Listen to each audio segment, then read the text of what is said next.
Shalom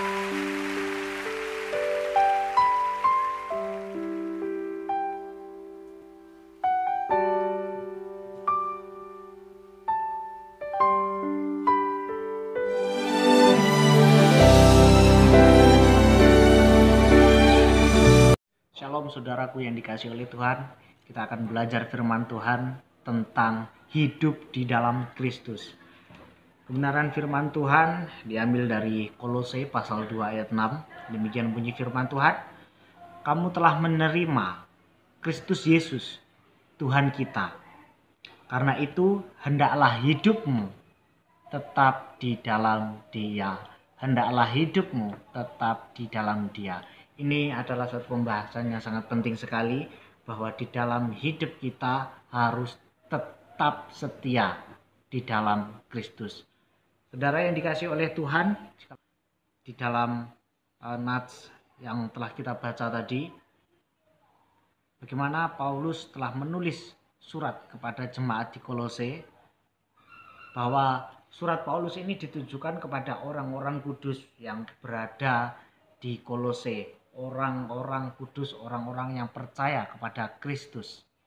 Nah, ucapan syukur dan doa oleh karena iman orang Kristen di Kolose ini memiliki kasih yang sangat besar terhadap semua orang kudus.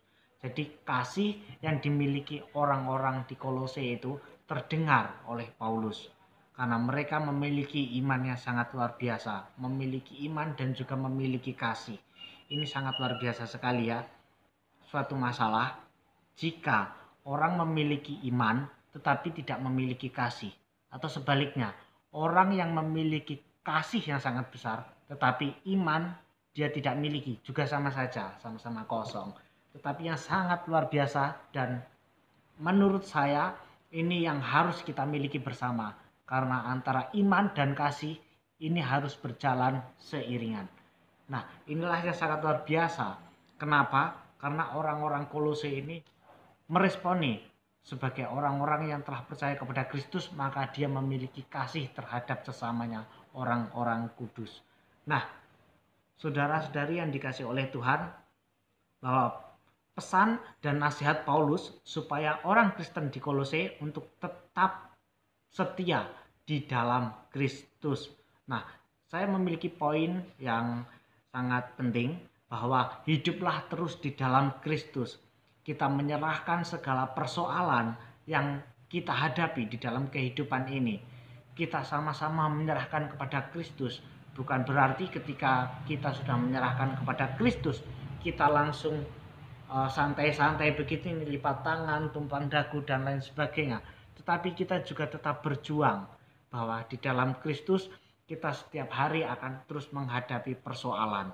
Baik kita yang sedang mengalami persekusi, entah itu ibadah kita diganggu oleh orang lain, entah kita memiliki saudara-saudara seiman, saudara-saudara sesama Kristen yang sedang mengalami permasalahan di luar sana, baik yang mereka teraniaya, baik yang mereka ibadahnya dilarang, baik yang mereka ditolak untuk beribadah di lingkungannya. Kita memiliki suatu permasalahan, kita memiliki suatu pergumulan, bahwa hidup kita di dalam Tuhan, di dalam mengikut Kristus, pasti memiliki banyak masalah. Nah, tetapi di dalam firman Tuhan ini sangat menarik. Hendaknya hidup kita tetap di dalam Kristus, karena banyak orang yang hidup Kristen meninggalkan Kristus. Sekali lagi, banyak orang Kristen yang meninggalkan Kristus. Ini yang sangat bahaya. Ketika orang Kristen meninggalkan Kristus, berarti dia menyangkal Kristus. Nah, inilah yang sangat bahaya sekali. Ini yang sangat mendukakan kita bersama. Ini yang sangat mendukakan hati kita bersama, terlebih mendukakan hatinya Tuhan. Kenapa? Kristen menyangkal Yesus. Itu sama saja seperti orang Indonesia yang tidak setuju dengan Pancasila. Orang Indonesia yang tidak setuju dengan Undang-Undang 1945. Orang Indonesia yang tidak setuju dengan NKRI. Nah, ini seperti contoh ya, seperti itu. Nah, inilah yang harus lihat dengan serius sebagai orang Kristen. Banyaknya orang meninggalkan Kristus, lalu menghina Yesus. Sekali lagi, banyak orang yang dahulunya Kristen, dia pergi meninggalkan, lalu dia menghina Yesus. Ini yang sangat tidak patut diteladani, bahwa ini adalah suatu hal yang sangat mengharukan bagi kita. Karena apa? Karena hidupnya sudah tidak ada kasih lagi. Kasih yang datang daripada Kristus sudah tidak ada lagi. Sehingga di dalam dirinya, di dalam hatinya dikuasai kebencian, dikuasai hal-hal yang tidak menyenangkan. Sehingga yang muncul adalah suatu kepahitan. Bahwa yang ada hanyalah hinaan-hinaan terhadap ajaran iman Kristen. Dia menghina Yesus, Sang Juru Selamat itu. Bapak, Ibu, Saudara yang dikasihi oleh Tuhan, bahwa di dalam kita mengikut Yesus, banyak sekali tantangan yang harus kita hadapi bersama sebagai orang-orang percaya. Mungkin juga kita mengalami banyak hinaan yang telah diluncurkan oleh orang-orang lain. Mungkin dari orang yang tidak suka terhadap kekristenan. Ingat, mereka bukan menolak Anda, tetapi mereka telah menolak Kristus. Mereka telah menolak Yesus. Inilah yang telah Tuhan Yesus katakan. Nah, saudaraku yang dikasihi oleh Tuhan, bahwa Tuhan Yesus, Tuhan kita, telah mereka hina. Tetaplah hidup di dalam Kristus. Tuhan kita, Tuhan Yesus, telah mereka hina. Tapi pesan saya, pesan firman Tuhan adalah tetap setia di dalam Kristus. Orang yang telah menghina orang lain, dia adalah orang terhina. Sekali lagi, orang yang telah menghina orang lain, dia adalah orang hina. Jikalau orang menghina Yesus, dia adalah orang yang hina. Karena apa?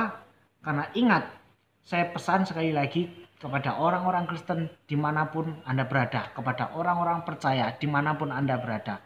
Jangan pernah menghina orang lain, jangan pernah menghina agama orang lain. Karena jikalau kita menghina, berarti kita adalah orang yang hina. Ini yang patut benar-benar kita tangkap dan harus kita lakukan. Jangan menghina orang lain, jangan menghina agama orang lain. Karena jikalau Anda menghina, berarti Anda orang yang hina. Nah, selanjutnya adalah Tuhan kita adalah Tuhan Yesus yang telah dihina. Nah, selanjutnya adalah Yesus mengajarkan kepada kita untuk mengasihi. Tuhan Yesus mengajarkan kepada kita untuk mengasihi, bukan untuk membenci. Karena kasih menutupi segala sesuatu, termasuk menghilangkan kebencian. Sekali lagi, kasih menghapuskan segala sesuatu. Kasih menghilangkan kebencian. Oleh sebab itu, kita harus tetap mengasihi, jangan membenci. Karena apa? Kasih menghilangkan segala sesuatu. Kalau kebencian menimbulkan berbagai macam penyakit, berbagai macam virus yang tertanam di dalam hati kita. Tuhan Yesus ajarkan kepada kita adalah untuk mengasihi, untuk mengampuni. Karena apa? Karena mereka tidak sadar bahwa Tuhan Yesus adalah juru selamat. Ini sama halnya seperti yang dilakukan oleh orang-orang Israel, orang-orang Yahudi yang menolak Yesus yang suci, yang kudus, dan yang benar. Karena mereka lebih memilih seorang pembunuh sebagai pilihannya ketika Yesus diperhadapkan dengan Pilatus. Oleh sebab itu, pesan dari firman Tuhan kali ini adalah tetap hidup di dalam Kristus, tetap setia di dalam Kristus. Karena berbagai banyak masalah, pencobaan yang kita hadapi, berbagai tantangan sebagai orang Kristen, berbagai penderitaan sebagai orang Kristen, tetap setia di dalam Kristus. Karena Kristus sangat mengasihi kita, Dia sudah berkorban untuk kita. Bahkan Dia mati dan bangkit untuk menebus kita, orang-orang yang berdosa. Bahwa kematian Kristus di atas kayu salib telah memberikan jaminan hidup yang kekal kepada kita. Sekian, dan Tuhan Yesus memberkati. Tetaplah hidup di dalam Kristus. Amin.